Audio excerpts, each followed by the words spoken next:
There could be a change to the way the Christchurch public vote at the next election if a council shake-up goes ahead. A representation review is being presented in the chamber this week to evaluate restructuring.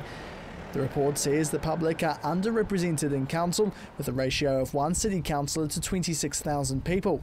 The national average is one councillor to nearly 17,000 people, well under what the council is operating to at present. And the former mayor of Christchurch says there needs to be a change. Well, I think that the council's too small. The important thing is that the city's changed enormously. And to a certain extent, I think the representation in the east of the city needs to be much stronger than in the west, because that's where the challenges are going to be for the next 10 to 20 years. He says since the earthquakes, the council structure needs a review.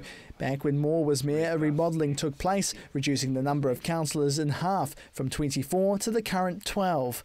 It was tough at the time, but moves to shake it up again could see more councillors to help cater for all Christchurch residents, especially in the east. You can't be even in actually putting the same number of people in Christchurch East as you are with somebody, say, at Hornby, because the demands are just enormous out there. Because Hornby's got a whole lot fewer problems than say, somebody who's representing Redcliffs or Sumner or Littleton or New Brighton, or so that as you go round the coast, there are enormous challenges, both in infrastructure and in people's lives. There are two other options being proposed for the shake-up, with a report suggesting council take up one of three options.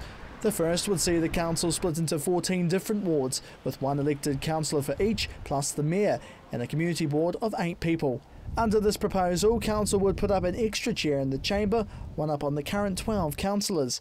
The second would see a large divide of wards, 16 in total, again having one member for each ward representing their area, but each community board would have one less member, sitting at 7. Or the other alternative is to stick to the status quo and continue at the next election with the current structure. But with more councillors comes a cost, and Moore says money shouldn't be a concern to ratepayers. The last thing you talk about is what it's going to cost. What you have to do is you actually have to look at what is the best way for us as citizens to get what we want and hope for and desire through to the council table. What is the best way to achieve that? The council will need to go through a public consultation process before any action can take place. The council has got enormous challenges, and we maybe need to look at structures that reflect those challenges. I think we need much more sort of citizen participation than is currently. I know the council laws are committed to that, but we need to actually address that in different ways from how we have in the past. The proposal will be brought up at the next council chamber meeting on Thursday. Jared McCulloch, CTV News.